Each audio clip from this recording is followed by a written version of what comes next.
Good morning! Hello! Mga langga! Nag-harvest ako kanina ng ng ampalaya. Ayan o. Lulutuin natin. At saka alugbati. So lalagyan ko, nagpakulo na ako ng ating tubig. Ayan o. Natin siya luto. Ay. Lipat natin, guys. Dito natin siya lutuin. Ito, oh. Kunting tubig lang. Para malasa yung para malasa yung kanyang sabaw. Lalagyan ko lang siya ng lalagyan ko lang siya ng sibuyas kamatis. Ayan o. Ito yung uulamin ko ngayon. So, hiwa tayo ng sibuyas kamatis. Tapos, meron tayong sibuyas. Ayan. Ito lang ang uulamin natin. Galing sa ating tanim. Alam nyo ba, pwede kayo magtanim kahit wala kayong lupa na bakante. Lagay nyo lang sa mga paso. Ayan. Ito kinuha ko kanina yung yung ampalaya. Ayan. Tapos binigyan ako ng aking kapitbahay ng alugbati. Kasi yung aking alugbati hindi pa pwede. So nadaanan ko siya. Nanghingi na lang ako. Shout out kay sa aking kapitbahay na mabait, Mylene Famini. Ayan. Shout out, May. Thank you, May. Ayan na. Halo ko siya sa sa dahon ng ampalaya. Alam niyo ba mga langga, ako kahit lang pwede na sa akin yun. Hindi ako mapili sa basta gulay. Ayan. Sariwang-sariwa yan eh. Kahapon niya pa ito binigay, kaya lang ngayon ko lang niluto. Fresh na fresh talaga, oh. Yan. Hugasan natin mga langga, ha? Para malinis. Hugasan natin ang hugasan. Ang bango ng ang bango ng ampalaya. Yan, oh. Bango. Yan yung mga favorite kong gulay. So, tapos, habang naghahanay tayo ng ating gulay, magsasaing muna tayo. Pag nagsasaing tayo, lagyan natin ng suka. Isang taka lang ng isang taki. Para hindi siya mapanis. Kahit ilang araw hindi yan mapapanis, mga mare. Siyempre, habang naantay natin kumulo yung ating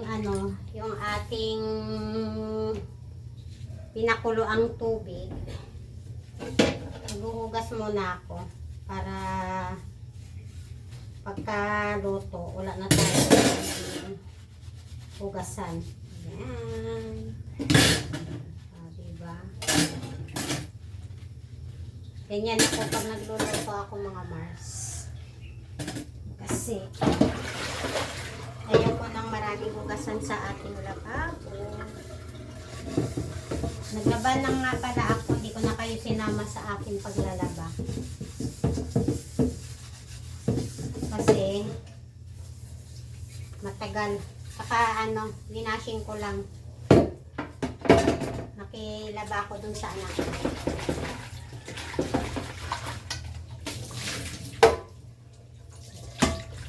Habang nagsasaing tayo at nagluluto tayo ng ating gulay,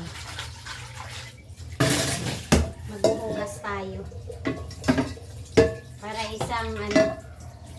isang trabaho lang, mga langga. Ayan lang, ayan.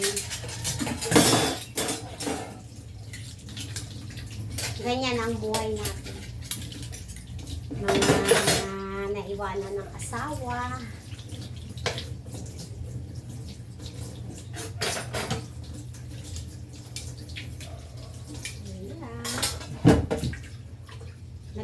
ako ng kamote nung isang araw na sunog.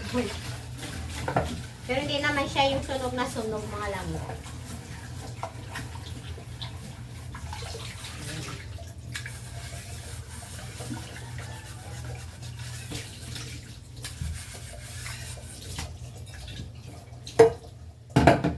Maliliit lang na kaldero yung ating ginagamit kasi konti lang yung niluluto natin. Wala akong masyadong tahit. Kaya linis tayo ng linis muna ngayon. Kasi may alaga akong aso. Kailangan susundin mo siya ng linis. Kasi kung hindi mo siya susundin ng linis, mamamahol yung ating bahay.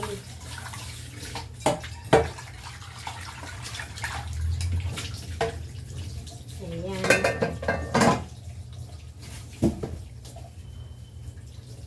Hugasan na natin ito. Para wala na tayong babalikan na hugasan.